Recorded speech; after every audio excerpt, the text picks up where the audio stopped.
الحمد للہ وکفا والصلاة والسلام علی عباده الذین اصطفى خصوصاً علی افضلہم وخاتم النبیین محمد الامین وعلی آلہ وصحبہ اجمعین اما بعد فقد قال اللہ تبارک وتعالی کما ورد فی سورة الحج اعوذ باللہ من الشیطان الرجیم بسم اللہ الرحمن الرحیم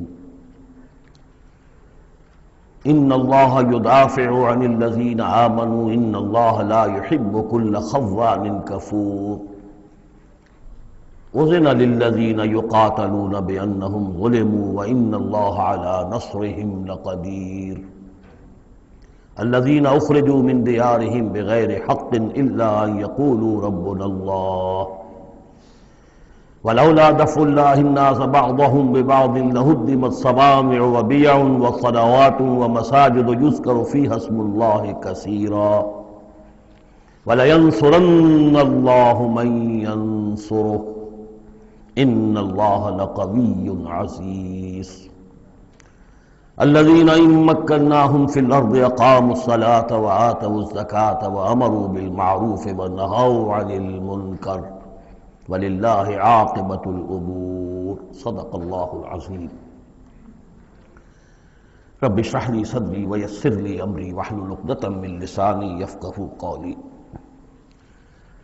اللهم ربنا ألهمنا رشدنا وأعذنا من شرور أنفسنا اللهم أرنا الحق حقا وارزقنا اتباعه وأرنا الباطل باطلا وارزقنا اجتنابه اللهم وفقنا لما تحب وترضى اللهم ربنا آنس وحشتنا في قبورنا وارحمنا بالقرآن العظيم اللهم اجعله لنا إماما ونورا وهدى ورحمة اللهم ذكرنا منه ما نسينا وعلمنا منه ما جهلنا وارزقنا تلاوته آناء الليل وآناء النهار واجعله لنا حجة يا رب العالمين آمین۔ یہ بات میں عرض کر چکا ہوں کہ سورہ حج کے بعض مضامین بہت مشابہ ہیں سورہ بقرہ سے۔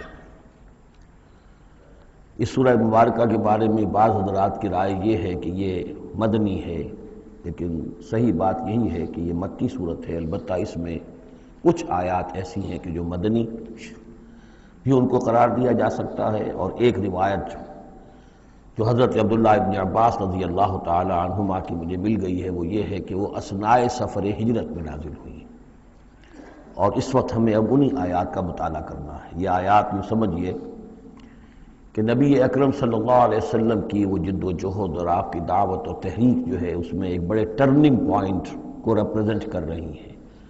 یہ ایک بڑا فیصلہ کن موڑ ہے آپ کی جد و جہد میں۔ یہ مشابہت ذہن میں رکھیے کہ سورہ بقرہ میں بھی جہاں 23ویں رکوع میں تقریباً وسط ہے سورہ بقرہ کا، جس طرح یہ وسط ہے سورہ حج کا، وہاں بھی 23ویں رکوع میں رمضان مبارک اور روزے کی حکمتیں اور اس کے احکام کا بیان ہوا۔ 24ویں رکوع سے قتال فی سبیل اللہ اور اس کے ساتھ ہی حج کے دو جو رکوع ہیں مناسک حج پر مشتمل ہیں۔ یہاں پر بھی آپ دیکھیے کہ مناسک حج پر 2 رکوع مشتمل تھے اور اس کے فوراً بعد قتال کی بات ہو رہی ہے۔ بڑا گہرا ربط ہے ان دونوں کے اندر، اس لیے کہ قتال فی سبیل اللہ کا جو سب سے پہلا ہدف تھا وہ یہی تھا کہ توحید کا مرکز کعبۃ اللہ جو اصل میں خدا واحد کی عبادت کے لیے بنایا گیا تھا، اس وقت وہ مشرکین کے تسلط میں ہے اور انہوں نے اسے شرک کا اڈا بنایا ہوا ہے۔ تو گویا کہ اب پہلا جو فرض منصبی ہے امت مسلمہ کا وہ یہ ہے کہ اس مرکز توحید کو مشرکین کے تسلط سے واگزار کرا کے اسے واقعتاً توحید ہی کا مرکز بنا دیا جائے۔ اس اعتبار سے ظاہر بات ہے کہ جنگ ناگزیر ہے۔ یہ صرف واز سے ہونے والا کام تو نہیں تھا، اس کے لیے تو ظاہر بات ہے کہ طاقت کا استعمال ناگزیر تھا۔ اسی لیے مناسک حج کے ذکر کی فوراً بعد اب یہ تذکرہ ہو رہا ہے۔ یہ آیات میرے خیال میں اثناء سفر ہجرت میں نازل ہوئی ہیں۔ فرمایا ان اللہ یدافع عن الذین آمنوا، اللہ تعالیٰ مدافعت کرے گا اہل ایمان کی طرف سے۔ یعنی اب جو نیا دور شروع ہو رہا ہے جس میں کہ آرمڈ کانفلکٹ ہوگا، مسلح تصادم ہوگا، تو مسلمان اور اہل ایمان اپنے آپ کو اکیلا نہ سمجھے، بلکہ ان کی پشت پر اللہ ہے، ان کی طرف سے دفاع کرنے کے لیے اللہ تعالیٰ جو ہے وہ ان کی نصرت فرمائے گا۔ ان اللہ یدافع عن الذین آمنوا ان اللہ لا یحب کل خوان کفور، اللہ تعالیٰ کو بالکل پسند نہیں ہے یہ لوگ جو بہت خیانت کرنے والے ہیں اور ناشکرے ہیں۔ یہ کون ہیں؟ یہ قریش مکہ کہ جنہوں نے ایک طرف خیانت کی انتہا کر دی کہ توحید کے مرکز کو شرک کا اڈا بنا دیا۔ یہ امانت ہے ان کے پاس حضرت اسماعیل اور حضرت ابراہیم علیہ السلام کی، اور یہ تو اس لیے تعبیر کیا گیا تھا ربنا لیقیموا الصلاۃ، اور حضرت ابراہیم نے دعا کی تھی وجنبنی وبنی ان نعبد الاصنام، لیکن ان لوگوں نے خیانت کی ہے، ان کی وراثت کے اندر صحیح طرز عمل اختیار نہیں کیا بلکہ خیانت کی روش اختیار کی، اور کفور ہیں، بہت ناشکرے ہیں، اس لیے کہ اس گھر کی وجہ سے انہیں یہ حیثیت حاصل ہے کہ یہ مرکزی شہر بنا ہوا ہے پورے جزیرہ نما عرب کا، اس گھر کی وجہ سے انہیں ان کے قافلوں کو تحفظ حاصل ہے کہ ان کے اوپر کوئی حملہ نہیں کرتا، اور مشرق اور مغرب کی جو ٹریڈ ہے اس کے گویا کہ یہ ایک طرح سے پروپرائٹری ان کے پاس حقوق آ گئے، ایکسکلوسیو پروپرائٹری رائٹس، کہ ظاہر بات ہے کوئی اور قافلہ بچ کر جا نہیں سکتا قبائلی ریڈ سے اور حملے سے اور لوٹ مار سے، اور قریش کے قافلے کے اوپر کوئی حملہ کر نہیں سکتا، اسے کوئی چھو نہیں سکتا۔ تو اس گھر کی وجہ سے لإلاف قریش إِلَافِهِمْ رِحْلَةَ الشِّتَاءِ وَالصَّيْفِ فَلْيَعْبُدُوا رَبَّ هَذَا الْبَيْتِ، یہ جو ان کے قافلے سردیوں میں جاتے ہیں یمن کی طرف اور گرمیوں میں جاتے ہیں شام کی طرف، تو ان کو سمجھنا چاہیے کہ یہ ساری جو ان کی چلت پھرت ہے یہ تو اس گھر کے طفیل ہے، اس کی وجہ سے انہیں یہ پروٹیکشن حاصل ہے، اور انہوں نے ناشکری کی ہے۔ تو اذن للذین یقاتلون بانہم ظلموا، اب اجازت دی جا رہی ہے ان لوگوں کو جن پر کہ جنگ ٹھوس دی گئی ہے، یعنی جو صورتحال پیدا کر دی گئی ہے کہ انہیں گھروں سے نکال دیا گیا، ہجرت پر مجبور کر دیا گیا، انہیں ستایا گیا، سال ہر سال سے ان پر پرسیکیوشن ہو رہی ہے، ٹارچر کیا جا رہا ہے، ابھی تک تو اللہ تعالیٰ نے ان کو ہاتھ روکے رکھنے کا حکم دیا ہوا تھا، کفوا ایدیکم، چاہے وہ براہ راست وحی جلی کی شکل میں قرآن میں آیت نہیں آئی تھی، لیکن حضور کے ذریعے سے اللہ تعالیٰ کا یہ حکم لوگوں تک پہنچ چکا تھا کہ خواہ کچھ بھی ہو جائے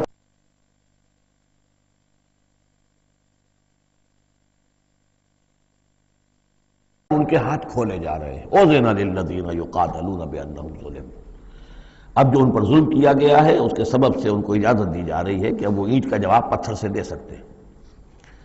وَإِنَّ اللَّهَ عَلَىٰ نَصْرِهِمْ لَقَدِيرٌ، اور دوبارہ پھر تاکید کے ساتھ کہہ دیا کہ ان کو اپنے آپ کو اکیلے نہ سمجھے، یقیناً اللہ تعالیٰ ان کی نصرت پر قادر ہے، ان کی مدد فرمائے گا۔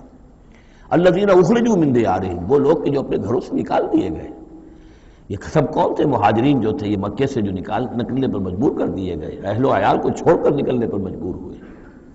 الَّذِينَ أُخْرِجُوا مِن دِيَارِهِمْ بِغَيْرِ حَقٍّ، جو نکال دیے گئے اپنے گھروں سے، اپنے علاقوں سے ناحق، إِلَّا أَن يَقُولُوا رَبُّنَا اللَّهُ، صرف اس جرم کی پاداش میں کہ انہوں نے کہا ہمارا رب اللہ ہے، ہم صرف ایک اللہ کو مانتے ہیں اور دوسرے آلہہ کو، دوسرے معبودوں کو، دوسرے دیویاں اور دیوتاؤں جو تمہارے من گھڑت ہے ہم ان کو تسلیم کرنے کو تیار نہیں۔ وَلَوْلَا دَفْعُ اللَّهِ النَّاسَ بَعْضَهُم بِبَعْضٍ، اور اگر اللہ تعالیٰ بعض لوگوں کو بعض کے ذریعے سے دور نہ کرتا رہتا، یعنی زمین میں یہ مضمون آ چکا ہے، سورہ بقرہ کی آیت نمبر 251 میں بھی یہی مضمون آیا تھا، جب طالوت اور جالوت کی جنگ ہوئی تھی اس کے بعد یہ بات آئی تھی کہ اللہ تعالیٰ وقتاً فوقتاً زمین کی صفائی کرتا رہتا ہے، کہ جو بڑے فاسد قسم کے لوگ ہوتے ہیں اور مفسد قسم کے لوگ ہوتے ہیں، فاسد کلچر ہوتا ہے، فاسد ثقافت ہو جاتی ہے، تو پھر کوئی نہ کوئی ایسی شکل ہوتی ہے کہ اللہ تعالیٰ ان کو ختم کر کے، ان کا استیصال کر کے، ان لوگوں کو کچھ لوگوں کے ذریعے سے دنیا سے نیست و نابود کر دیتا ہے۔ اگر ایسا نہ ہوتا رہتا، وہاں یہ الفاظ آئے تھے اگر ایسا نہ ہوتا رہتا تو لفسدت الارض، زمین میں تو فساد ہی فساد ہوتا۔ پھر یہاں فرمایا وَلَوْلَا دَفْعُ اللَّهِ النَّاسَ بَعْضَهُم بِبَعْضٍ لَهُدِّمَتْ صَوَامِعُ وَبِيَعٌ وَصَلَوَاتٌ وَمَسَاجِدُ يُذْكَرُ فِيهَا اسْمُ اللَّهِ كَثِيرًا، تو ڈھا دیے جاتے سارے خانقاہیں اور تکیے اور سارے گرجے اور کنیسے اور ساری سینیگوگز۔ صلوتا یہ عربی زبان کا لفظ ہے، صلاۃ ہی سے ہے، یہ عربی اور جیسا کہ میں نے عرض کیا ہے بارہا عبرانی اور عربی زبان جو ہے یہ عبرانی زبان کا لفظ ہے صلوتا، اور عربی اور عبرانی جو ہیں یا تو سگی بہنیں ہیں، کسی ایک ہی زبان کی یہ دونوں نکلی ہوئی شاخیں ہیں، اور یا یہ کہ عبرانی ماں ہے اور عربی اس کی بیٹی ہے، یہ ان کے درمیان رشتہ ہے۔ صلاۃ کا لفظ جو عربی میں آیا ہے اور قرآن مجید میں صلاۃ، یہ وہاں پر بھی موجود تھا۔ ہمارے ہاں سلام ہے، ان کا شلام ہے، وہ فرق اتنا ہی ہے، وہ شین کے ساتھ اور وہ بڑا اس کو گول کر کے شلام کہتے ہیں، باقی ہمارے ہاں سلام ہے، فرق اور خاص نہیں ہے۔ ان کا جو یوم کپور ہے وہ یوم کفارہ ہے، یوم یوں کا تو یوں یوم کی طرح ہے، کپور پے اور فے، جیسا کہ میں نے آپ کو بتایا تھا ذوالکفل میں پے فے کی جگہ ہو جاتی ہے، تو یوم کپور ہے ان کے ہاں، یوم کفارہ۔ تو یہ تقریباً تمام جو اصطلاحات ہیں وہ بہت ایک دوسرے کے قریب ہیں۔ تو اگر ایسا نہ ہوتا کہ اللہ تعالیٰ کچھ لوگوں کے ذریعے سے اس دنیا سے نیست و نابود کرتا رہتا، تو پھر تو یہ کہ کوئی عبادت گاہیں دنیا میں قائم ہی نہ رہتی۔ ظاہر بات ہے اپنے اپنے وقت میں یہ تمام عبادت گاہیں خدا واحد کی عبادت کے لیے بنائی گئی تھی۔ وہ مساجد اور مسجدیں یذکر فیہا اسم اللہ کثیرا، جن میں کہ اللہ تعالیٰ کا نام کثرت سے لیا جائے۔ وَلَيَنصُرَنَّ اللَّهُ مَن يَنصُرُهُ، یہ بہت اہم ہے، یہ آیت کا ٹکڑا، اور یہ ہر شخص کو یاد کر لینا چاہیے۔ لازماً اللہ مدد کرے گا ان کی جو اس کی مدد کرتے ہیں۔ اس میں زیادہ زور ہے وَلَيَنصُرَنَّ اللَّهُ، عربی زبان میں اس سے زیادہ تاکید کا اسلوب نہیں ہے۔ فعل مضارع سے پہلے لام زبر کے ساتھ، لام مفتوح، اور آخر میں نون مشدد تشدید کے ساتھ۔ افعلو، یہ میں کروں گا، لافعلن، میں لازماً کروں گا، یہ جو انداز ہے اس میں کوئی شک نہیں۔ وَلَيَنصُرَنَّ اللَّهُ مَن يَنصُرُهُ، لیکن دوسری بات یہ آئی کہ ظاہر بات ہے کہ یہ یک طرفہ معاملہ نہیں ہے، تم اللہ کی مدد کرو گے تو اللہ تمہاری مدد کرے گا۔ تم اللہ کے باغیوں کے ساتھ دوستیوں کی پیلیں بڑھاؤ، اللہ کے دشمنوں کے ساتھ تمہاری جو ہے وفاداریاں ہوں، اور تم چاہو کہ اللہ تمہاری مدد کرے، یہ تو انہونی بات ہے۔ جیسے سورہ بقرہ میں ہم نے دیکھا تھا فَاذْكُرُونِی أَذْكُرْكُم، تم مجھے یاد رکھو میں تمہیں یاد رکھوں گا۔ اسی طرح وَلَيَنصُرَنَّ اللَّهُ مَن يَنصُرُهُ، لازماً اللہ مدد کرے گا ان کی۔ اسی سورہ مبارکہ میں ہم دیکھ چکے ہیں کہ اس کا یقین ہونا چاہیے بندہ مومن کو، اور یہ یقین اس کا بہت بڑا سہارا بنتا ہے، اس کے صبر کا اور ثبات کا اور استقامت کا۔ ورنہ یہ کہ اگر اس یقین، اس اللہ کی مدد کی امید کی رسی کو وہ کاٹ دے تو پھر اس کے لیے کوئی سہارا نہیں رہے گا۔ ان اللہ لقوی عزیز، اور پھر یہ کہ اللہ جو مدد کا وعدہ کر رہا ہے تو اللہ کوئی کمزور تو نہیں ہے، قوی ہے، زبردست ہے، توانا ہے، عزیز ہے، زبردست ہے۔ الذین ان مکناہم فی الارض، وہ لوگ کہ جنہیں اگر ہم زمین میں تمکن عطا کر دیں، یہ وہی لفظ ہے کذالک مکننا لیوسف، سورہ یوسف میں 2 مرتبہ ہم پڑھ چکے ہیں۔ الذین ان مکناہم فی الارض، وہ لوگ کہ جنہیں اگر ہم زمین میں تمکن، قدرت، طاقت، غلبہ، حکومت، استیلاء عطا کر دیں تو وہ کیا کریں گے؟ اقاموا الصلاۃ، پہلا کام ہے نماز قائم کریں گے۔ یہی کام حضور نے کیا، جاتے ہی سب سے پہلے جمعہ قائم کیا، اور پھر یہ کہ مسجد نبوی کی تعمیر کی، پہلا کام۔ وآتوا الزکوٰۃ، زکوٰۃ ادا کریں گے، آتوا الزکوٰۃ، اور دیں زکوٰۃ، اقاموا الصلاۃ وآتوا الزکوٰۃ، اور دیں گے وہ زکوٰۃ، اور یہ کہ زکوٰۃ کا نظام قائم کیا جائے تاکہ جو بھی معاشرے کے اندر پسماندہ طبقات ہیں، جن کے ہاں احتیاج ہے، ان کا بھی کفالت کا بندوبست ہے۔ وَأَمَرُوا بِالْمَعْرُوفِ، اور وہ نیکی کا حکم دیں گے، وَنَہَوْا عَنِ الْمُنکَرِ، اور بدی سے روکیں گے، وَلِلَّهِ عَاقِبَةُ الْأُمُورِ، اور تمام معاملات کا بالکل آخری انجام تو ہے، تو وہ تو ظاہر ہے کہ اللہ ہی کے ہاتھ میں ہے، اللہ کی قبضہ قدرت میں ہے۔ اس کو ہم یہ کہہ سکتے ہیں ایک اعتبار سے کہ گویا یہ نبی اکرم صلی اللہ علیہ وسلم کا مینیفیسٹو تھا۔ مینیفیسٹو ایک تو ہمارا آج کا تصور ہے کہ انتخابات میں جو پارٹیاں حصہ لیتی ہیں وہ اپنا اپنا پروگرام دیتی ہیں، لیکن اس سے علیحدہ کر دیجئے۔ لیکن چونکہ حضور، اگر یہ روایت صحیح ہے کہ یہ آیات نازل ہوئی ہیں جبکہ حضور تشریف لے جا رہے ہیں مکے سے مدینے کی طرف ہجرت کے سفر پر، تو اللہ کے علم میں ہے کہ اب آپ کا جو وہاں داخلہ ہونے والا ہے وہ تو ہوگا ایک بے تاج بادشاہ کی حیثیت سے، جاتے ہی آپ کو وہاں اللہ تعالیٰ کی طرف سے اختیار اور اقتدار مل جائے گا۔ تو جب یہ صورت ہوگی تو کیا کریں گے یہ؟ ان کی پرائرٹیز کیا ہوں گی؟ تو جیسے کہ جماعتیں کہا کرتی ہیں کہ ہماری حکومت بنے گی تو ہم یہ کریں گے، تو گویا کہ یہ ہے وہ ہمیشہ کے لیے اہل ایمان کا جو سمجھیے کہ اللہ تعالیٰ کی طرف سے دیا ہوا ان کا مینیفیسٹو ہے۔ الذین ان مکناہم فی الارض اقاموا الصلاۃ وآتوا الزکوٰۃ وامروا بالمعروف ونہوا عن المنکر وللہ عاقبۃ الامور۔ یہ آیات خاص ہیں۔ اب دیکھیے پھر وہی جو مکی صورتوں کا مضمون ہوتا ہے بالکل انداز جو ہے وہ بدل جائے گا۔ یہ آیات ہیں اثناء سفر ہجرت کی، یا ہو سکتا ہے کہ مدینہ پہنچ کر نازل ہوئی ہوں، لیکن یہ مکی صورت میں رکھ دی گئی ہیں مناسبت کے اعتبار سے کہ جہاں حج کے یہ افعال بیان ہو رہے مناسک حج، اس کے ساتھ ہی ان کو شامل کر دیا گیا۔ اب وہی جو عام مکی مضامین ہیں مکی صورتوں کے وہ شروع ہو جائیں گے۔ وَإِن يُكَذِّبُوكَ فَقَدْ كَذَّبَتْ قَبْلَهُمْ قَوْمُ نُوحٍ وَعَادٌ وَثَمُودُ۔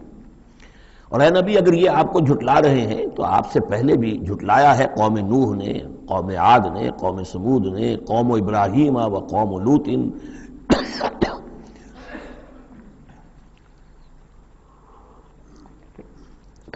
ابراہیم کی قوم نے اور لوط کی قوم نے، واصحاب مدین اور مدین والوں نے، وکذب موسیٰ اور موسیٰ کی بھی تکذیب کی گئی تھی، فَأَمْلَيْتُ لِلْكَافِرِينَ تو میں نے کافروں کو کچھ ڈھیل دی، مہلت دی، ان کی رسی دراز کی، ثُمَّ أَخَذْتُهُمْ پھر میں نے ان کو پکڑ لیا، فَكَيْفَ كَانَ نَكِيرٌ تو میری پکڑ کیسی رہی، کیا حشر ہوا قوم نوح کا اور قوم ہود کا اور قوم صالح کا۔ ان تمام اقوام کے جو حالات ہیں وہ قرآن مجید میں بار بار آ چکے ہیں۔ فَكَأَيٍّ مِّن قَرْيَةٍ أَهْلَكْنَاهَا تو کتنی ہی ایسی بستیاں ہیں، آبادیاں ہیں جن کو ہم نے ہلاک کیا، وَهِيَ ظَالِمَةٌ اور ہلاک یوں ہی نہیں کر دیا، وہ ظالم تھی، گناہ گار تھی، ان میں گناہ اتنا پھیل گیا تھا، شرک اور کفر کا اتنا دورہ ہو گیا تھا کہ گویا کہ وہ ایسے ہی تھا جیسے انسانی جسم کا کوئی حصہ اگر گل جائے تو اس کو کاٹ دینے ہی میں عافیت ہے، ورنہ پورے جسم کے لیے وہ چیز جو ہے وہ مضر ہوگی۔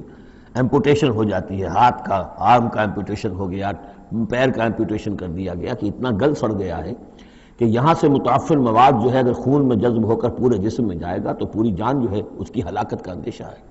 تو اللہ تعالیٰ اسی طریقے سے ان بستیوں کو کہ جو اس طریقے سے گندگی کا اور برائی کا اور معصیت کا اور سیئات کا مرکز بن چکی ہوں اور وہ پھوڑا بن چکی ہوں، پھر ان کے لیے یہی اللہ تعالیٰ کی طرف سے سرجیکل آپریشن ہوتا رہا ہے۔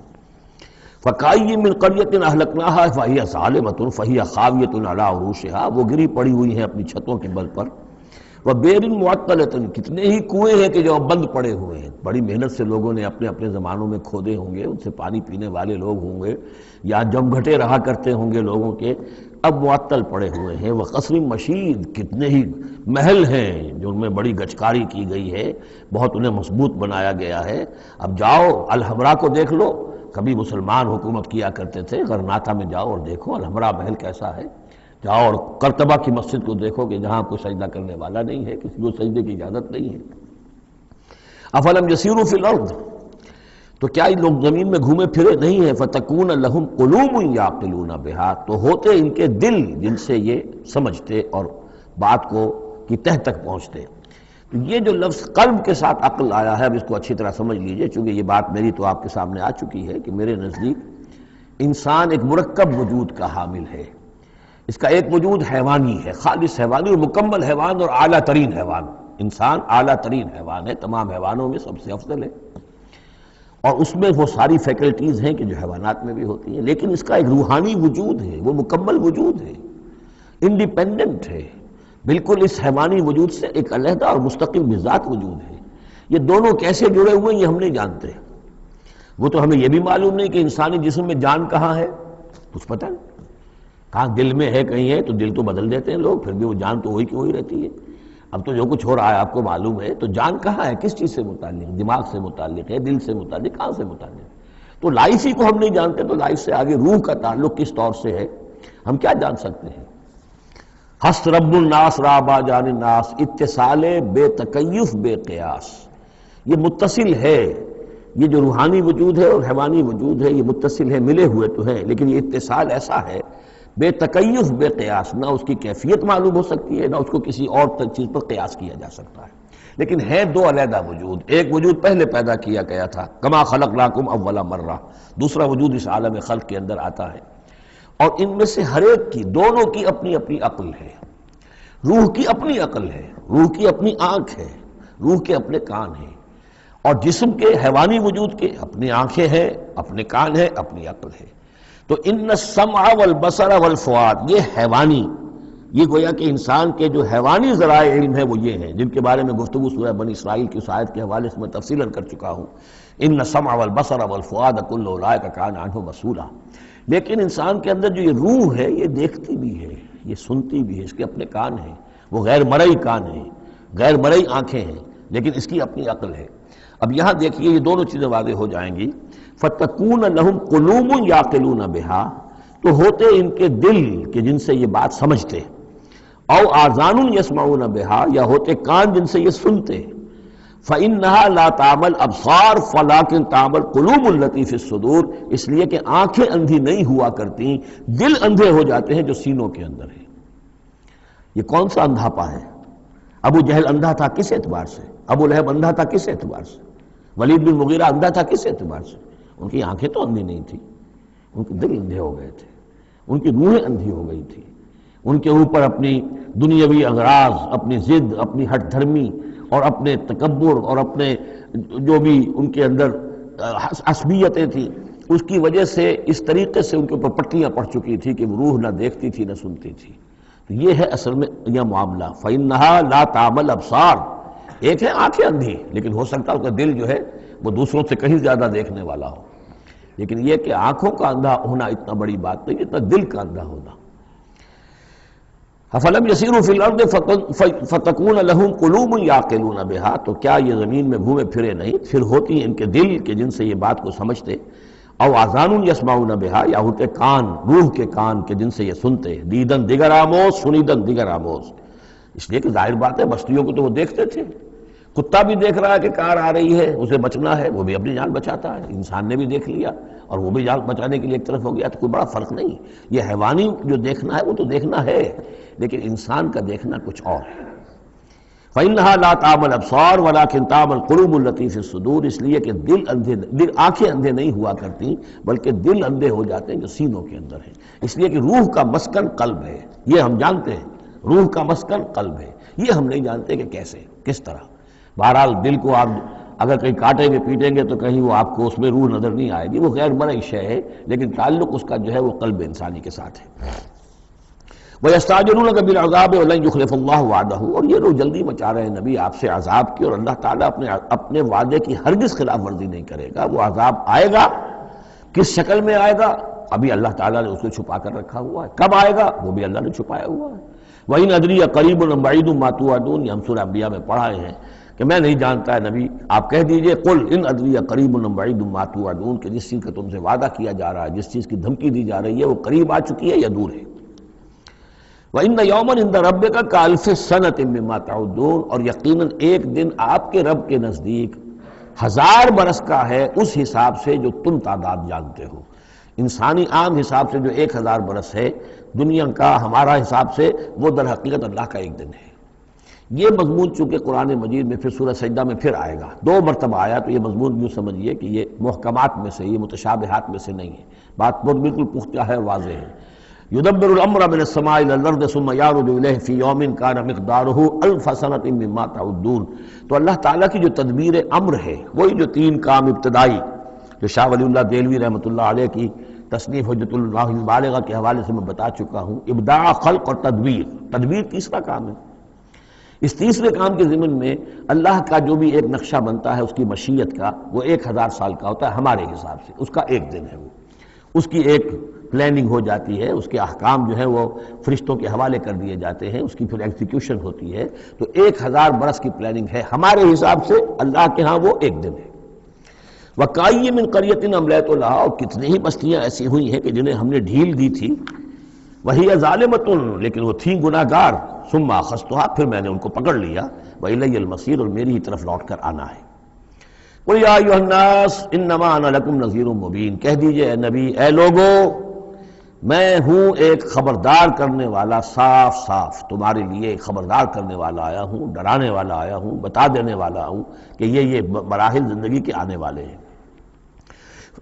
فالذین آمنوا وعملوا الصالحات، جو لوگ ایمان لائیں اور نیک عمل کریں، لہم مغفرۃ ورزق کریم، ان کے لیے اللہ کی طرف سے مغفرت ہے، یہ میں بشارت دے رہا ہوں، اور رزق کریم، اور بہت ہی باعزت روزی ملے گی۔ والذین سعوا فی آیاتنا معاجزین، اور جو لوگ ہماری آیات کے بارے میں تگ و دو کریں گے کہ انہیں کسی طریقے سے فیل کر دیں، ناکام کر دیں، غیر مؤثر کر دیں، ان آیات کو پھیلنے نہ دیں، اولئک اصحاب الجحیم، تو یہ وہ لوگ ہیں کہ جہنم والے ہیں۔ وما ارسلنا من قبلک، یہ کافی مشکل آیت ہے قرآن مجید کی جو اگلی آ رہی ہے، اور اس میں کافی قیل و قال ہے۔ وما ارسلنا من قبلک من رسول ولا نبی الا اذا تمنا القى الشیطان فی امنیتہ، اور نہیں بھیجا ہم نے آپ سے پہلے بھی کوئی رسول، اے نبی صلی اللہ علیہ وسلم، نہ کوئی رسول نہ نبی، الا اذا تمنا، مگر یہ کہ جب اس نے خود کوئی خیال باندھا، کوئی پلاننگ کی، کوئی نقشہ بنایا اپنے کام کا۔ ایک تو یہ کہ اللہ کی طرف سے ہدایت آ رہی کہ اب یہ کیجئے، اب یہ کیجئے، اب یہ کیجئے، ظاہر بات ہے کہ اس میں تو کسی خطا کا کوئی امکان ہی نہیں، وہی چاہے وہ وحی جلی ہو اور چاہے وحی خفی ہو، نبی کے لیے وحی جلی وحی خفی دونوں محفوظ ہیں۔ وحی خفی کے اندر بھی شیطان یا شیطانی قوتیں کوئی در اندازی نہیں کر سکتے، لیکن یہ کہ کبھی ایسا بھی ہوتا ہے کہ وحی کی طرف سے کوئی بات نہیں آئی ہے۔ ظاہر بات ہے کہ یہ نہیں سمجھنا چاہیے کہ نبی کی حیثیت بالکل ایسے ہے جیسے وہ کسی زمانے میں، آج کل تو شاید وہ معاملہ ختم ہو گیا، وہ تار جو جاتے تھے گٹ گٹ گٹ گٹ گٹ گٹ ہو رہی ہے، ادھر سے ہو رہی ہے، ادھر سے وہ جو ہے مشین بول رہی ہے، تو بیچ میں تو مشین ہے، کچھ نہیں ہے۔ تو ایسا نہیں ہے کہ نبی کی اپنی کوئی شخصیت ہی نہ ہو، نبی کی اپنی کوئی سوچ ہی نہ ہو، نبی کی اپنی کوئی پلاننگ ہی نہ ہو۔ یہ تو عام انسان بھی دیکھیے، اگر کوئی آپ کو یہ کہے بس آپ کو تو جو کہا کرتے چلے جاؤ، تو آپ کہیں گے میری شخصیت، میری بھی کوئی سوچ ہے، میری بھی کوئی اس معاملے کے اندر مجھے بھی کوئی رائے جو ہے۔ تو نبی کا معاملہ یہ نہیں ہے کہ بس ہر لحظہ وہ اللہ کا حکم آ رہا ہے، نہیں، بلکہ یہ کہ ان کو ایک حکم دے دیا گیا، اس پر پھر وہ خود بھی سوچتے ہیں۔ تبلیغ کیجئے، جیسے حکم آیا انذر عشیرتک الاقربین، اب اپنے قریبی رشتہ داروں کو خبردار کیجئے۔ اب یہ کام نبی کا تھا کہ آپ نے حضرت علی کو حکم دیا کہ کھانے کا انتظام کرو، اور بنو ہاشم کے تمام مردوں کو آپ نے بلا لیا۔ یہ جو تدبیر ہے یہ محمد الرسول اللہ صلی اللہ علیہ وسلم کی۔ ان تدبیروں میں ایسا ہو سکتا ہے کہ کسی وقت کوئی خطا ہو جائے، کسی وقت کوئی بات جو ہے غلط بھی ہو جائے، یہ بات چونکہ اس کا ذاتی اجتہاد ہے۔ چنانچہ صحابہ کرام بھی یہ کرتے تھے۔ غزوہ بدر میں حضور نے جہاں حکم دیا تھا کیمپ لگانے کا، تو وہ جا کر بعض صحابہ پہنچ گئے کہ حضور دیکھیے اگر تو یہ وحی کے حکم کے تحت ہے، جو اللہ کا حکم ہے کہ یہاں کیمپ ہمارا ہونا چاہیے، سر تسلیم خم ہے۔ اگر یہ آپ کی ذاتی رائے ہے تو پھر ذرا اگر آپ اجازت دیں تو ہم کچھ اپنی رائے بھی پیش کریں۔ آپ نے فرمایا ہاں کہو۔ انہوں نے عرض کیا کہ ہمارے نزدیک جو تجربہ ہمیں جنگوں کا ہے، اس کی بنا پر ہم یہ سمجھتے ہیں کہ ہمارا جو پڑاؤ ہے، ہمارا کیمپ وہاں لگنا چاہیے، اس وادی کے اس گوشے میں۔ آپ نے فرمایا ٹھیک ہے، یہاں سے خیمے اٹھاؤ اور وہاں لگا لو۔ ظاہر بات ہے یہ تدبیر تھی ذاتی تھی محمد الرسول اللہ صلی اللہ علیہ وسلم کی۔ اس میں اختلاف کی صحابہ کو گنجائش ہے اور انہیں اپنی رائے پیش کرنے کا بھی موقع ہے۔ اگر یہ وحی سے ہوتا تو ظاہر بات ہے کہ پھر وہاں سے کوئی سوال پیدا نہیں ہوتا تھا کہ وہاں سے کیمپ اکھاڑا جائے۔ تو اس طرح کے معاملے میں خطا بھی ہو سکتی ہے، غلطی بھی ہو سکتی ہے، اور اس قسم کے معاملے میں کوئی در اندازی جو ہے شیطان کی طرف سے بھی ممکن ہے۔ اب یہ مسئلہ ایسا ہے کہ چونکہ عصمت انبیاء کے بارے میں جو بہت حساس، تمام اہل ایمان جو ہے بہت حساس ہیں، تو یہ آیت جو ہے تو یہ گویا کہ یوں سمجھیے کہ یہ حلق میں پھنس جاتی ہے، اس کو اس طریقے سے قبول کرنا بڑا مشکل ہے۔ تو تعویلیں بڑی دور راسکار بھی کی گئی ہیں، لیکن میرے نزدیک اس کی بالکل سیدھی سی بات ہے۔ یہاں تک کہ میں آپ کو واقعہ بتا چکا ہوں تعبیر نخل کا، کہ حضور نے مدینے میں جا کر کہا کہ یہ آرٹیفیشل پولینیشن وغیرہ کے لیے تم جو قریب کر دیتے ہو کھجور کے نر اور مادہ پھولوں کو قریب لے آتے ہو تاکہ فرٹیلائزیشن زیادہ ہو جائے اور پھر یہ کہ پھل زیادہ ہو جائے، نہ کرو تو کیا ہے؟ آپ کے بس یہ کہنے سے صحابہ نے نہیں کیا، لیکن یہ کہ فصل کم ہو گئی۔ اب انہوں نے ڈرتے ڈرتے عرض کیا کہ حضور آپ نے یہ فرمایا تھا، ہم نے نہیں کیا، تعبیر نخل اس سال ہم نے نہیں کی تھی، فصل کم ہو گئی ہے۔ فرمایا انتم عالم بامور دنیاکم، یہ معاملات تمہارے، میں یہ سکھانے تمہیں نہیں آیا، ایگریکلچر سکھانے نہیں آیا تمہیں میں تو آیا ہوں یہ ہدایت دینے کے لیے۔ جو ہدایت میں دوں، جو میری جو نبوت اور رسالت کا جو ایشو ہے، جو اس کا موضوع ہے، اس پر تمہیں میری ہر بات کو ماننا ہے، لیکن یہ جو تمہارے معاملات ہیں یہ تجرباتی معاملات ہیں۔ اب دیکھیے تجرباتی، چونکہ وہ تجربہ تھا انہیں، وہ کرتے تھے، زراعت کرتے تھے، اور انہیں یہ اندازہ ہو گیا تھا کہ ایسا ہو تو اس سے یہ کہ پھل زیادہ ہوتا ہے، تو تجربے پر تھا، اور تجربے ہی کی بنیاد پر سائنس ہے۔ پوری سائنس کیا ہے؟ ایکسپیریمنٹیشن ہے نا، اسی کے اوپر تو یہ سائنس ڈیولپ ہوئی ہے۔ ان چیزوں کو جو ہے وہ اس سے خارج سمجھیے، اس میں کوئی تعلق جو ہے دین کا اس سے نہیں ہے۔ انتم عالم بامور دنیاکم، تم اپنے ان دنیاوی معاملات کو جو تجربے پر جس کا دار و مدار انحصار ہے مجھ سے بہتر جانتے ہو۔ یہ حدیث ہے بخاری شریف کی، الحمدللہ اللہ تعالیٰ ان پر لاکھوں نعمتیں اور اپنی رحمتیں نازل فرمائے، یہ چیزیں محفوظ رہ گئی ہیں ہمارے لیے، تبھی تو ہمارے لیے کچھ کہنے کا اور بولنے کا موقع ہے۔ تو فرمایا انتم عالم بامور دنیاکم۔ اسی طریقے کا مسئلہ یہ ہے وما ارسلنا من قبلک من رسول ولا نبی الا اذا تمنا، جب وہ کوئی اپنی سکیم بناتے ہیں، اپنی پلاننگ کرتے ہیں، القى الشیطان فی امنیتہ، تو شیطان ان کے خیال میں کچھ ڈال دیتا ہے۔ امنیہ کہتے ہیں تمنا، آرزو۔ اب دیکھیے آدمی سوچتا ہے یہ حسرہ ہو جانا چاہیے، یہ کام یوں ہونا چاہیے، مثلا جب کہ آپ نے دیکھا کہ مکہ مکرمہ میں تو میرا قیام ناممکن ہو گیا ہے، اس لیے کہ ابو طالب کے انتقال کے بعد وہ جو خاندانی ایک پروٹیکشن حاصل تھی بنو ہاشم کی، وہ ختم ہو گئی، اور اب خاندان بنی ہاشم کا سردار بھی ابو لہب ہو گیا ہے کہ جو بہت ہی سخت دشمن ہے ذاتی طور پر حضور کا۔ تو پھر آپ نے سوچا اب کیا کروں، کس طرف جاؤں، کدھر دیکھوں، کسے آواز دوں؟ تو آپ نے طائف کا سفر کیا، لیکن یہ کہ وہاں پہ آپ جو ہے ناکام وہاں سے آنا پڑا، وہاں کوئی آپ کو ریسپانس نہیں ملی، بلکہ زندگی کا سخت ترین دن جو ہے حضرت عائشہ صدیقہ رضی اللہ تعالیٰ عنہ کی روایت موجود ہے، ان کے ہوش کے دوران تو سمجھیے کہ غزوہ احد کا دن سخت ترین تھا، تو انہوں نے کبھی پوچھ لیا کہ حضور آپ پر احد کے دن سے بھی سخت دن کوئی گزرا ہے؟ آپ نے فرمایا ہاں، طائف کا دن مجھ پر اس سے کہیں زیادہ سخت تھا، وہ سختی ہوئی حضور پر۔ لیکن اللہ تعالیٰ کی مشیت میں کیا تھا کہ یہ سعادت جو ہے یہ طائف کے لیے نہیں لکھی تھی، یہ سعادت یثرب کے لیے لکھی تھی، جو مدینہ منورہ بننے کی سعادت جو ہے، مدینۃ النبی بننے کی سعادت اللہ کی حکمت میں مدینہ کے لیے تھی۔ وہاں حضور گئے بھی نہیں اور وہاں کے 6 آدمی ایمان لے آئے اور کھڑکی کھل گئی۔ وَمَا أَرْسَلْنَا مِن قَبْلِكَ مِن رَّسُولٍ وَلَا نَبِيٍّ إِلَّا إِذَا تَمَنَّىٰ أَلْقَى الشَّيْطَانُ فِي أُمْنِيَّتِهِ فَيَنسَخُ اللَّهُ مَا يُلْقِي الشَّيْطَانُ، پھر اللہ منسوخ کر دیتا ہے، ختم کر دیتا ہے اس چیز کو کہ جو شیطان نے ڈالا ہوتا ہے۔ ثم يحكم اللہ آیاتہ، پھر اللہ تعالیٰ اپنے فیصلوں کو پختہ کر دیتا ہے۔ یہاں آیت جو ہے آیات ہی فیصلوں کے معنی میں ہے۔ واللہ علیم الحکیم، اور اللہ سب کو جاننے والا، کمال حکمت والا ہے۔ یہ توجیہ ہے میرے نزدیک، اور یہ قریب ترین ہے اس توجیہ سے کہ جو موضح القرآن میں شاہ عبد القادر رحمۃ اللہ علیہ ان کی طرف سے ہے، تو اس حوالے سے واقعہ یہ ہے کہ مجھے اس پر کافی اطمینان ہے۔ لِيَجْعَلَ مَا يُلْقِي الشَّيْطَانُ فِتْنَةً فِي قُلُوبِهِم مَّرَضٌ لِلَّذِينَ فِي قُلُوبِهِم مَّرَضٌ، اور اس میں بھی اللہ کی ایک حکمت ہے کہ شیطان کی طرف سے جو کوئی آمیزش ہو جاتی ہے کسی وقت اس قسم کے معاملات میں، تو اس کو اللہ تعالیٰ فتنہ بنا دیتا ہے ان لوگوں کے لیے جن کے دلوں میں مرض ہوتا ہے، روگ ہوتا ہے، وَالْقَاسِيَةِ قُلُوبُهُمْ، اور جن کے دل سخت ہو چکے ہوتے ہیں۔ وَإِنَّ الظَّالِمِينَ لَفِي شِقَاقٍ بَعِيدٍ، اور یقیناً ظالم جو ہیں وہ تو یقیناً مخالفت میں اور دشمنی میں بہت دور جا چکے ہیں۔ وَلِيَعْلَمَ الَّذِينَ أُوتُوا الْعِلْمَ، اور یہ تاکہ جان لے وہ لوگ کہ جنہیں علم دیا گیا تھا، أَنَّهُ الْحَقُّ مِن رَّبِّكَ، کہ یہ سب حق ہے آپ کے رب کی طرف سے۔ پھر جو بھی آخری فیصلہ اللہ کا آتا ہے اس پر پورا انشراح ہو جاتا ہے۔ فَيُؤْمِنُوا بِهِ، تو وہ اس پر ایمان رکھتے ہیں، فَتُخْبِتُ لَهُ قُلُوبُهُمْ، اور اس پر ان کے دل جو ہے وہ اللہ کے سامنے جھک جاتے ہیں۔ وَإِنَّ اللَّهَ لَهَادِ الَّذِينَ آمَنُوا إِلَىٰ صِرَاطٍ مُّسْتَقِيمٍ، اور یقیناً اللہ تعالیٰ ہدایت دینے والا ہے ان کو جو ایمان لائیں سیدھے راستے کی طرف۔ یعنی کبھی اس طرح کی کوئی غلطی ہو بھی جائے، ایبریشنز جس کو ہم کہیں گے، ذرا کہیں ہو بھی جائے تو اللہ تعالیٰ پھر راستہ سیدھا کر دیتا ہے اور پھر ان کے رخ کو بالکل صحیح سمت میں موڑ دیتا ہے۔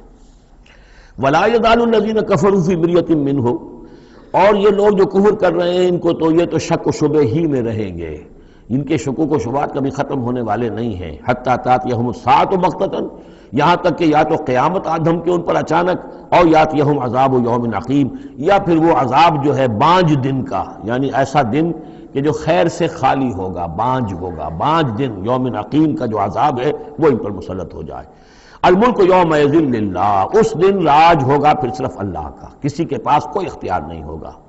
یحکم بینہم، یعنی یہ کہ آج بھی راج تو اللہ ہی کا ہے، حکم اسی کا چل رہا ہے، لیکن یہ کہ پھر بھی کچھ نہ کچھ پردے پڑے ہوئے ہیں، کچھ نہ کچھ ڈرامے سے ہو رہے ہیں کہ یہاں یہ بادشاہ صاحب ہیں اور یہاں یہ سردار ہے قبیلے کا، کچھ نہ کچھ لوگوں کے نگاہوں کے اوپر پردے پڑے ہوئے، لیکن ایک دن آئے گا کہ وہ سب پردے اٹھ جائیں گے۔ لمن الملک اليوم للہ الواحد القہار، پکارا جائے گا آج کے دن کس کی بادشاہی ہے؟ اللہ کی جو واحد ہے، قہار۔ یحکم بینہم، وہ ان کے مابین فیصلہ کرے گا۔ فالذین آمنوا وعملوا الصالحات فی جنات النعیم، تو جو لوگ ایمان لائے اور انہوں نے نیک عمل کیے ہوں گے وہ ہوں گے جنتوں میں، نعمتوں والے باغات میں۔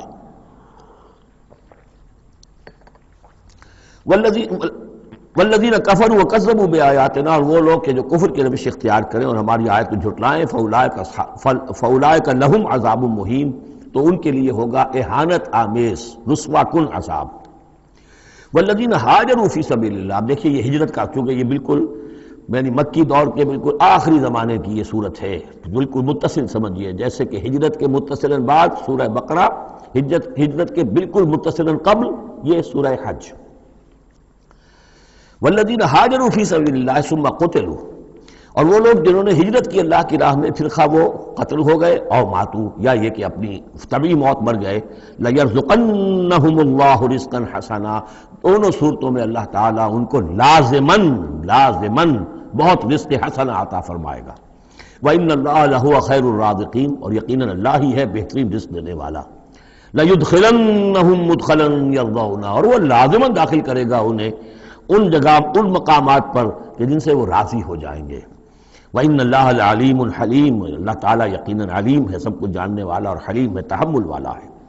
ذَلِكَ وَمَنْ عَاقَبَ بِمِثْلِ مَا عُوقِبَ بِهِ، یہ تو ہے ہی، اور یہ کہ جو شخص زیادتی کرے، جس نے بدلہ لیا بِمِثْلِ مَا عُوقِبَ بِهِ، جیسا کہ اس پر زیادتی کی گئی تھی، جیسا کہ اس پر ظلم کیا گیا تھا، ثُمَّ بُغِيَ عَلَيْهِ، پھر اس پر مزید زیادتی کی جائے، لَيَنْصُرَنَّهُ اللَّهُ، اللہ تعالیٰ اس کی لازماً مدد کریں گے۔ یعنی جو زیادتیاں ہو چکی ہیں مسلمانوں پر، اب ان کا حق ہے کہ ان کا بدلہ لیں، پھر اگر ان کی طرف سے اضافی زیادتی اور ہوگی تو پھر اللہ تعالیٰ کی طرف سے ان کی مدد کا پختہ وعدہ ہے۔ ان اللہ لعفو غفور، یقیناً اللہ تعالیٰ عفو اور غفور ہے، معاف فرمانے والا، درگزر کرنے والا ہے۔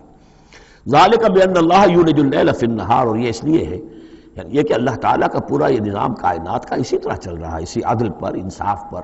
یہ نہ ہو تو جیسے کہ ابھی آیت آئی تھی کہ اگر ایک گروہ کو دوسرے گروہ کے ذریعے سے ہٹاتے نہ رہتے، نیست و نابود نہ کرتے رہتے، تو زمین میں فساد بچ جاتا۔ لَهُدِّمَتْ صَوَامِعُ وَبِيَعٌ وَصَلَوَاتٌ وَمَسَاجِدُ يُذْكَرُ فِيهَا اسْمُ اللَّهِ كَثِيرًا، اس طرح فرمایا کہ ہمارا ایک نظام ہے جو اس دنیا کا ہے، اس طرح کا ایک نظام جو ہے وہ آفاقی بھی ہے۔ ذَلِكَ بِأَنَّ اللَّهَ يُولِجُ اللَّيْلَ فِي النَّهَارِ، یہ اس لیے کہ اللہ تعالیٰ رات کو لے آتا ہے دن میں پروتا ہوا، وَيُولِجُ النَّهَارَ فِي اللَّيْلِ، اور دن کو لے آتا ہے رات میں پروتے ہوئے، وَأَنَّ اللَّهَ سَمِيعٌ بَصِيرٌ، اللہ سب کچھ سننے والا اور دیکھنے والا ہے۔ ذَلِكَ بِأَنَّ اللَّهَ هُوَ الْحَقُّ، یہ اس لیے کہ اللہ ہی حق ہے، ذات برحق، جس کا حق ہونا قطعی ہے، یقینی۔ وَأَنَّمَا يَدْعُونَ مِن دُونِهِ هُوَ الْبَاطِلُ، اور جس کو وہ پکار رہے ہیں اس کے سوا وہ سب باطل ہے، آدر ہوا ہے، ان کی کوئی حیثیت نہیں۔ وَأَنَّ اللَّهَ هُوَ الْعَلِيُّ الْكَبِيرُ، اور یہ کہ یقیناً اللہ تعالیٰ ہی ہے سب سے بلند و بالا اور سب سے بڑا۔ أَلَمْ تَرَ أَنَّ اللَّهَ أَنزَلَ مِنَ السَّمَاءِ مَاءً، کیا تم نے دیکھا نہیں کہ اللہ نے اتارا آسمان سے پانی، فَتُصْبِحُ الْأَرْضُ مُخْضَرَّةً، تو زمین سبز ہو جاتی ہے، سرسبزی، شادابی نظر آتی ہے۔ ان اللہ لطیف خبیر، یقیناً اللہ تعالیٰ بڑی ہی خفیہ تدبیریں کرنے والا اور ہر شے سے باخبر ہے۔ باریک بین بھی اس کے معنی ہے لطیف کے، اور خفیہ تدبیر کرنے والا۔ لہو ما فی السماوات و ما فی الارض، جو کچھ آسمانوں میں ہے وہ بھی اسی کا ہے، اور جو کچھ زمین میں ہے وہ بھی اسی کا ہے۔ وَإِنَّ اللَّهَ لَهُوَ الْغَنِيُّ الْحَمِيدُ، اور یقیناً اللہ تعالیٰ الغنی ہے، یعنی اسے کوئی احتیاج نہیں، الحمید ہے، اپنی ذات میں خود محمود ہے، ستودہ صفات ہے، اسے کسی حمد کی ضرورت نہیں۔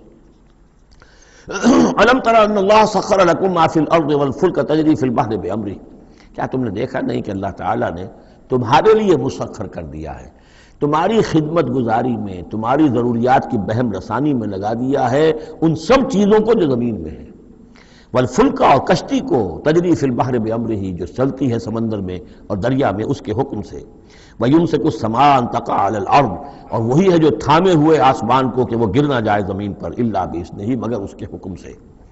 ان اللہ بالناس لرؤوف الرحیم، یقیناً اللہ تعالیٰ انسانوں کے حق میں بہت ہی شفیق ہے، نرمی کرنے والا ہے اور مہربان ہے۔ وَهُوَ الَّذِي أَحْيَاكُمْ، وہی ہے جس نے تمہیں زندہ کیا، یعنی پہلے تم مردہ تھے۔ یہ سورہ بقرہ میں بھی آیت آپ دیکھ چکے ہیں، بالکل اس کے ہم وزن آ رہی ہے۔ کیف تکفرون باللہ وکنتم امواتا فاحیاکم ثم یمیتکم ثم یحییکم ثم الیہ ترجعون۔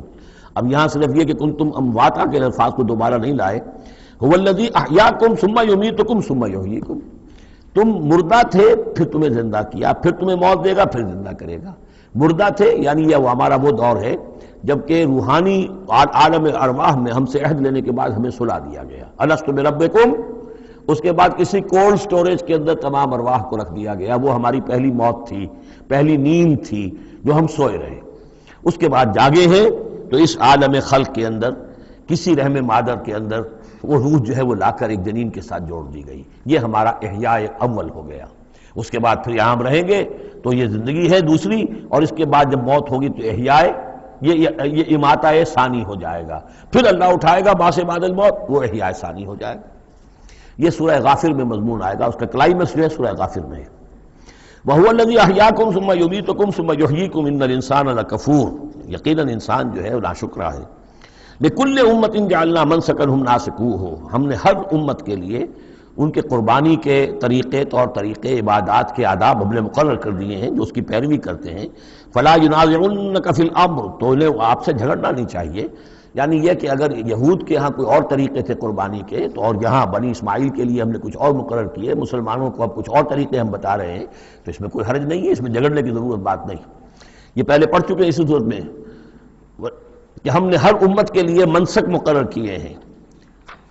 وَلِكُلِّ أُمَّةٍ جَعَلْنَا مَنْسَكًا لِيَذْكُرُوا اسْمَ اللَّهِ عَلَىٰ مَا رَزَقَهُم مِّن بَهِيمَةِ الْأَنْعَامِ فَإِلَٰهُكُمْ إِلَٰهٌ وَاحِدٌ فَلَهُ أَسْلِمُوا وَبَشِّرِ الْمُخْبِتِينَ، تو ہر قوم کے لیے، ہر امت کے لیے اللہ تعالیٰ نے قربانی کے قواعد و ضوابط بنائے، تو وہ اس کی پیروی کرتے ہیں۔ فَلَا يُنَازِعُنَّكَ فِي الْأَمْرِ، تو انہیں جھگڑنا نہیں چاہیے نبی آپ سے اس معاملے میں۔ وَادْعُ إِلَىٰ رَبِّكَ، اور اپنے رب کی طرف آپ بلاتے رہیے۔ إِنَّكَ لَعَلَىٰ هُدًى مُسْتَقِيمٍ، یقیناً آپ تو ہدایت کے، سیدھی ہدایت کے راستے پر ہیں۔ وَإِن جَادَلُوكَ، اور اگر یہ آپ سے جھگڑیں، قُلِ اللَّهُ أَعْلَمُ بِمَا تَعْمَلُونَ، تو کہیے بھئی اللہ کو بہتر معلوم ہے جو آپ کر رہے ہیں، میں جو سمجھتا ہوں حق ہے، جو حق میرے پاس آئے میں اس کی پیروی کر رہا ہوں، آپ اگر اپنی جگہ سمجھتے ہیں کہ آپ زیادہ حق پر ہیں تو ٹھیک ہے، آپ جانیں، آپ کا رب جانے۔ اللہ یحکم بینکم یوم القیامہ، اللہ فیصلہ کر دے گا تمہارے مابین قیامت کے دن، فیما کنتم فیہ تختلفون، ان تمام چیزوں کے بارے میں جس میں تم اختلاف کرتے رہے تھے۔ الم تعلم ان اللہ یعلم ما فی السماء والارض، کیا تم جانتے نہیں کہ اللہ تعالیٰ جانتا ہے جو کچھ کہ ہے آسمان میں اور زمین میں۔ ان فی ذالک کتاب، اور یہ ایک کتاب میں لکھا ہوا ہے، یہ وہی ام الکتاب ہے، وہی اللہ تعالیٰ کے علم قدیم کی کتاب ہے۔ ان ذالک علی اللہ یسیر، اور یہ چیز اللہ پر بہت آسان ہے، تمہیں مشکل معلوم ہوتا ہے۔ وَيَعْبُدُونَ مِن دُونِ اللَّهِ مَا لَمْ يُنَزِّلْ بِهِ سُلْطَانًا، اور وہ پوج رہے ہیں، پرستش کر رہے ہیں اللہ کے سوا ایسی چیزوں کی جس کے لیے کہ اللہ نے کوئی سند نہیں اتاری۔ یعنی اللہ کو تو ہم بھی مانتے ہیں، وہ بھی مانتے ہیں، اب اضافی جس کو وہ مانگ رہے ہیں تو اللہ کی طرف سے کوئی سند ہونی چاہیے ان کے لیے، تب تو درست ہے، اگر اللہ کی طرف سے سند نہیں ہے تو وہ بے بنیاد ہے۔ وَمَا لَيْسَ لَهُم بِهِ علم، نہ صرف یہ کہ کوئی سند نہیں ہے، کوئی علم بھی نہیں ہے، کوئی معقول بات ہو، کوئی دلیل ہو، کوئی بنیاد ہو، کوئی منطق کے اندر، کوئی عقل کے اندر، بالکل بے بنیاد باتیں۔ وَمَا لِلظَّالِمِينَ مِن نَصِيرٍ، اور ایسے ظالموں کا کوئی مددگار نہیں ہوگا۔ وَإِذَا تُتْلَىٰ عَلَيْهِمْ آيَاتُنَا بَيِّنَاتٍ، اور جب ان کو سنائی جاتی ہیں پڑھ کر ہماری آیات بینات، تعرف فی وجوہ الذین کفروا المنکر، تو تم دیکھتے ہو کہ ان کافروں کے چہروں کے اندر سخت ناگواری کے آثار پیدا ہو جاتے ہیں، بجائے اس کے کہ وہ اللہ کی آیات سن کر ان کے دل کھل اٹھیں، ان کے اندر خوشی کی کیفیت پیدا ہو، انبساط پیدا ہو۔ ہمارے رب کا کلام ہے، تعرف فی وجوہ الذین کفروا المنکر، تم دیکھتے ہو بڑی ناگواری کے آثار ہیں۔ یکادون یسطون بالذین یتلون علیہم آیاتنا، ان قریب ہوتا ہے کہ پل پڑیں گے، وہ حملہ آور ہو جائیں گے، تکہ بوٹی کر دیں گے ان کی جو انہیں ہماری آیات پڑھ کر سنا رہے ہیں۔ قل افانبئکم بشر من ذالکم، ان سے کہیے تو کیا میں تمہیں بتاؤں جس قدر تمہیں ناگواری اس وقت ہو رہی ہے، تم پر بڑی سختی بیت رہی ہے اللہ کی آیات جو تمہیں سنائی جا رہی ہیں، کیا اس سے بھی زیادہ بری بات کون سی ہے بتاؤں؟ النار، وہ آگ جس کے کہ تم مستحق ہو رہے ہو اپنے اس کفر اور انکار کی وجہ سے۔ وعدہ اللہ الذین کفروا، اللہ نے وعدہ کیا ہے اس آگ کا کافروں سے، وبئس المصیر، اور وہ بہت ہی برا ٹھکانہ ہے۔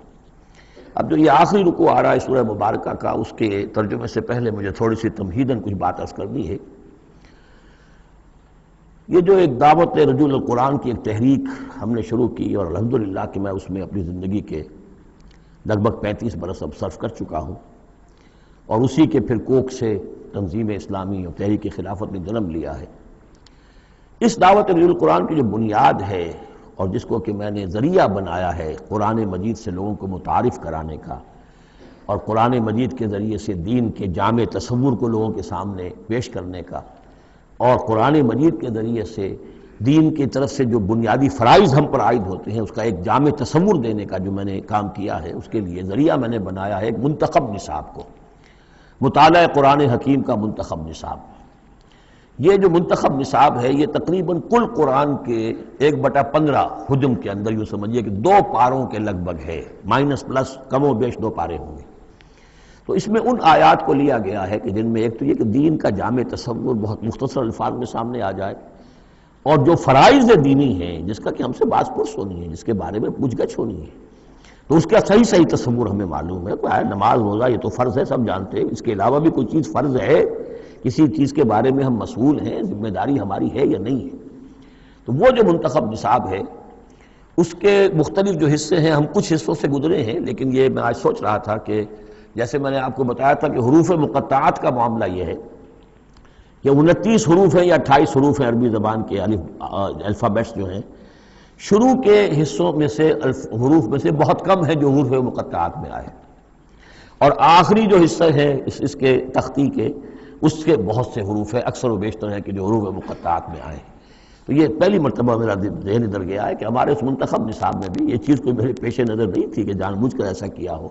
زیادہ حصے اسباق وہی ہیں کہ جو نصف ثانی سے متعلق ہیں، بلکہ قرآن مجید کے آخری حصے سے زیادہ جو ہیں وہ اس میں مقامات اور آیات اور رکوع یا صورتیں شامل ہوئی ہیں۔ لیکن اس وقت اس کا تعارف میں یہ کرا رہا ہوں کہ اس کا ایک بڑا مرکزی درس ہے کہ جو اگلی جو یہ رکوع آ رہا ہے جو 6 آیات پر مشتمل ہے، یہ اس کا بڑا مرکزی درس ہے۔ یہ جو میرا منتخب نصاب ہے اس کے 6 حصے ہیں۔ نقطہ آغاز ہے سورۃ العصر، والعصر ان الانسان لفی خسر الا الذین آمنوا وعملوا الصالحات وتواصوا بالحق وتواصوا بالصبر۔ مختصر ترین صورت، جامع ترین صورت، کہ انسان کی نجات کے یہ 4 لوازم ہیں: ایمان، عمل صالح، تواصی بالحق، تواصی بالصبر۔ پھر 3 اور مقامات ہم نے اس میں ایسے ہی جامع مقامات جس میں یہ چاروں چیزیں تقریباً بیان ہوئی ہیں وہ شامل کر کے وہ پہلا حصہ ہو گیا۔ اس کا ایک درس ہم گزر چکے ہیں سورہ بقرہ میں، آیت البر، اس کا درس نمبر 2 ہے۔ لیس البر ان تولوا وجوہکم قبل المشرق والمغرب، نیکی جو تم نے سمجھی ہوئی ہے، کسی نے کسی شے کو نیکی سمجھا ہوا، کسی نے کسی کو نیکی سمجھا ہوا ہے۔ اصل نیکی کیا ہے، پوری نیکی کیا ہے، نیکی کی روح کیا ہے، جڑ بنیاد کیا ہے، نیکی کے مظاہر کیا ہیں، ان مظاہر میں پھر اقدمیت کس چیز کی ہے، اولیت کس شے کی ہے، ثانوی درجے میں کون سی ہے، پھر چوٹی کیا ہے، سمم بولم کیا ہے، سب سے اونچا جو مقام ہے، جو مقام مطلوب ہے وہ کیا ہے۔ اسی طریقے سے پھر اس کا دوسرا حصہ جو ہے اس منتخب نصاب کا، اس میں کچھ ایمان سے متعلق مباحث ہیں۔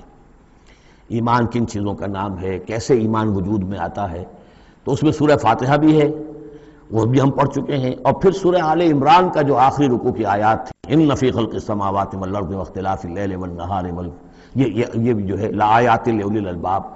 پھر یہ کہ ایک اور سبق اس کا وہ ہے جو اگلی جو صورت آج ہی ہم پڑھیں گے انشاءاللہ، سورہ نور کا جو 5واں رکوع ہے، وہ بھی اس کا ایک سبق ہے۔ آج کے ہمارے اس حصے میں اصل میں 3 اسباق آ رہے ہیں کہ جو اس منتخب نصاب کے، اسی لیے میں نے مناسب سمجھا کہ اس منتخب نصاب کا آپ سے تعارف کرا دوں۔ پھر یہ تیسرا حصہ اس کا جو ہے وہ اعمال صالحہ، عمل صالح کی تفصیل کیا ہے، انفرادی سطح پر کیا عمل ہونا چاہیے، اجتماعی سطح پر کیا ہونا چاہیے، معاشرتی سطح پہ کیسے ہونا چاہیے، ریاستی سطح پر کیا ہونا چاہیے۔ تو اس میں خاص طور پہ معاشرتی سطح سے متعلق وہ سورہ بنی اسرائیل کے 2 رکوع ہم پڑھ چکے ہیں جو 15ویں پارے میں آئے، سورہ بنی اسرائیل میں 3 اور 4 رکوع، جو میں نے عرض کیا تھا کہ یہ 10 کمانڈمنٹس جو ہیں تورات کے، وہ گیا کہ ان کی یہ تعبیر ہے، قرآن مجید کی تشریح یہ ہے ان کی۔ تو اس طریقے سے یہ درس جو ہمارا وہ چلتا ہوا، پھر آخر تک اب جو حصے آئیں گے میں بر وقت آپ کو بتاتا جاؤں گا، لیکن یہ درس جو ہے یہ بھی در حقیقت اس کے تیسرے حصے کا آخری یا چوتھے حصے کا پہلا درس ہے، بالکل مرکزی جگہ، 3 حصے ادھر 3 حصے ادھر۔ یہ اس اعتبار سے جامع ترین مقام ہے قرآن کا کہ قرآن کی دعوت کو 2 حصوں میں تقسیم کر کے بیان کیا گیا۔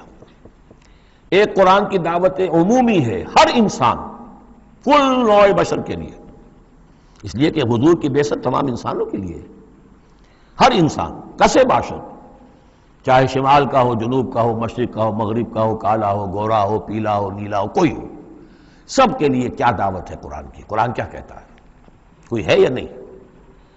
پہلے درجے میں تو دعوت عمومی، الی کافۃ الناس۔ دوسرے درجے میں دعوت خصوصی، یہ کن کے لیے ہے؟ جو ماننے کا اعلان کرے۔ پہلی دعوت دعوت ایمان ہے، مانو اللہ کو، مانو رسول کو، مانو آخرت کو، مانو بعث بعد الموت کو، مانو جنت کو، مانو دوزخ کو، یہ ہے عام۔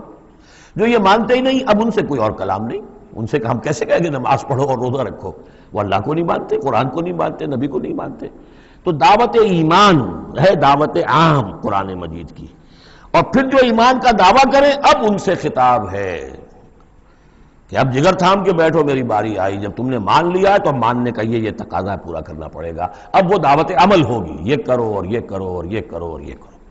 تو دعوت ایمان یہاں پر اور پھر دعوت عمل، ان کو علیحدہ علیحدہ سے جو ہے اللہ تعالیٰ نے ان 6 آیات کے اندر بیان کر دیا۔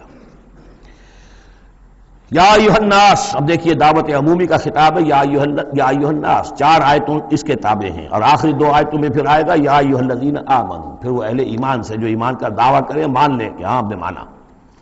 یا ایھا الناس ضرب مثل فاستمعوا لہ، ایک مثال بیان کی جاتی ہے، ذرا توجہ سے سنو۔ ان الذین تدعون من دون اللہ لن یخلقوا ذبابا ولو اجتمعوا لہ، یقیناً وہ معبود جنہیں تم پکار رہے ہو اللہ کے سوا، یہ بت تمہارے جو، چونکہ جو مخاطب اولین تھے وہ بت پرست تھے، لن یخلقوا ذبابا، یہ تو اس پر بھی قادر نہیں ہے کہ مکھی تک کو پیدا کر سکے، ولو اجتمعوا لہ، یہ جو کعبے میں رکھے ہوئے 360 کے 360 بت مل جل کر بھی ایک مکھی پیدا کرنا چاہیں تو نہیں کر سکتے۔ سامنے کی بات تھی تو صرف شعور دلانا تھا، جیسے حضرت ابراہیم نے بھی ان بتوں کو توڑ کے ذرا انہیں آمادہ کر دیا ایک دفعہ کہ وہ اپنے گریبانوں میں جھانکیں ضرور، ایک دفعہ حقیقت ان پر منکشف ہو گئی۔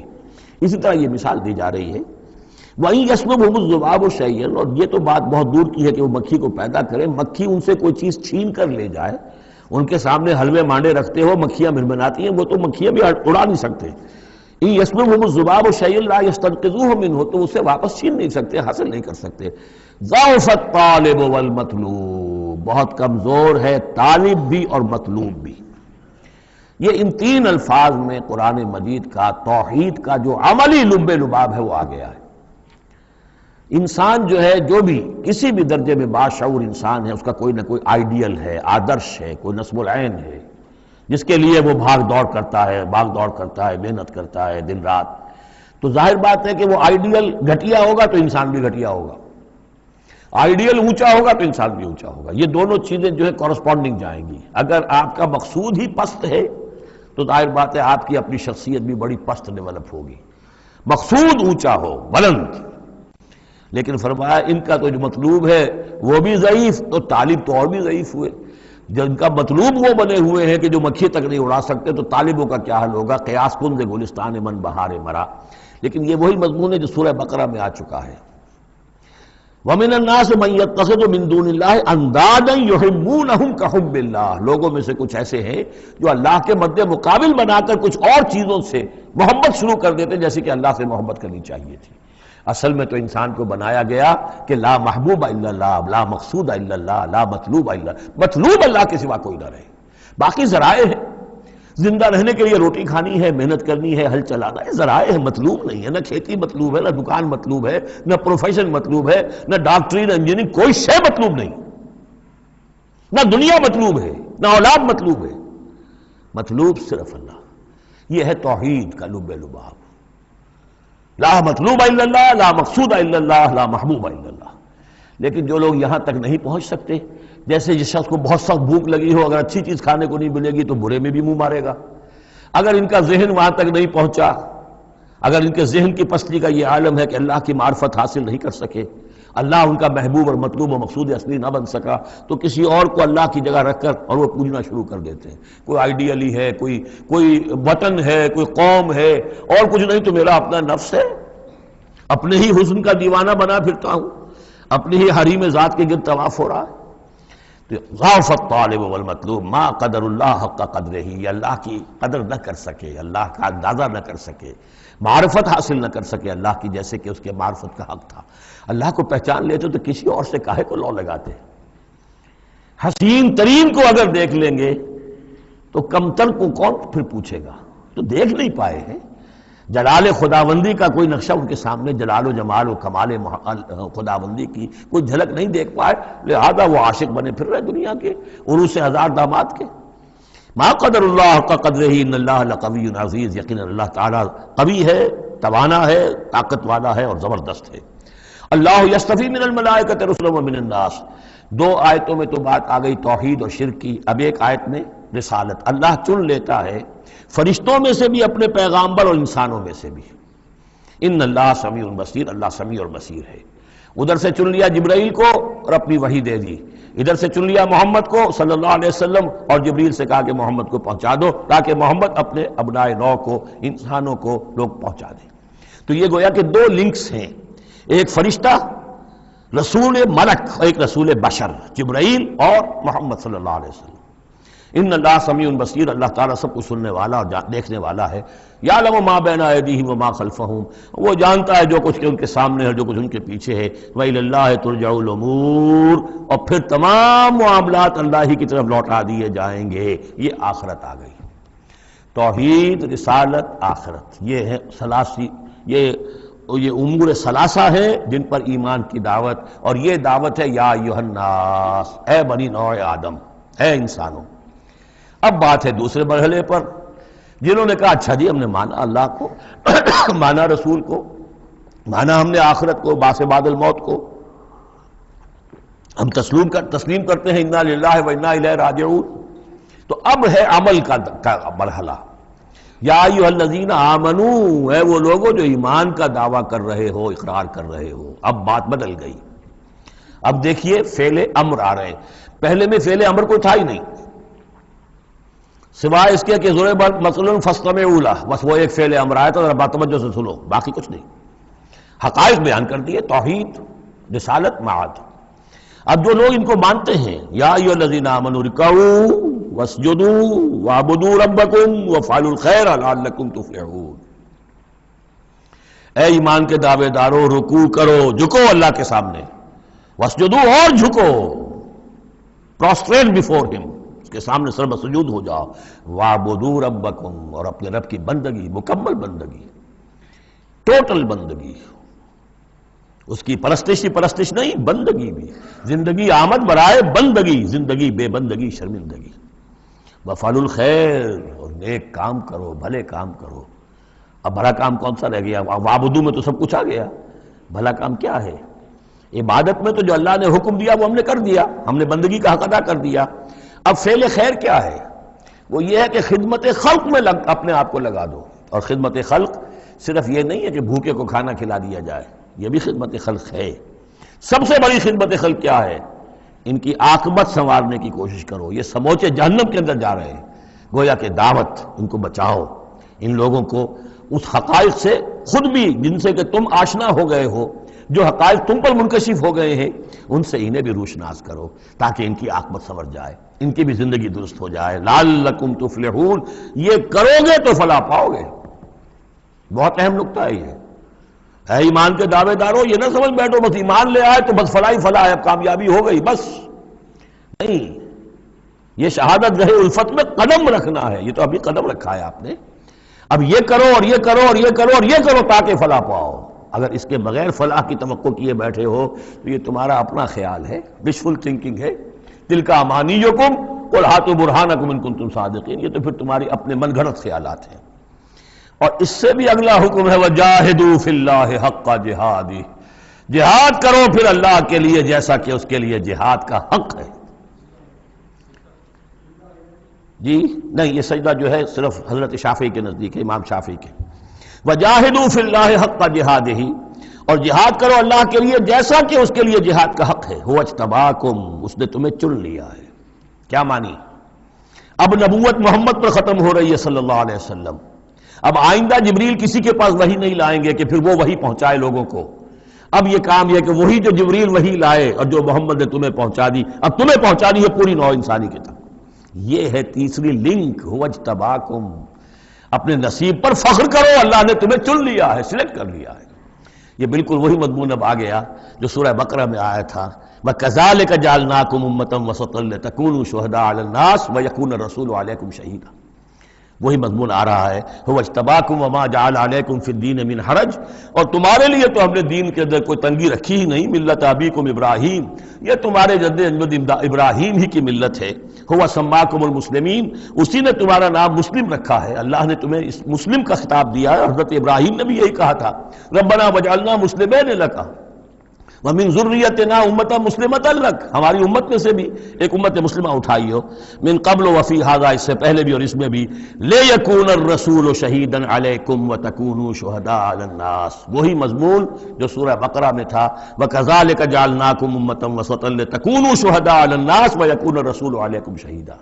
فرق کیا ہے؟ وہاں پہلے امت کا ذکر ہے پھر رسول کا ذکر، یہاں پہلے رسول کا ذکر ہے پھر امت کا ذکر۔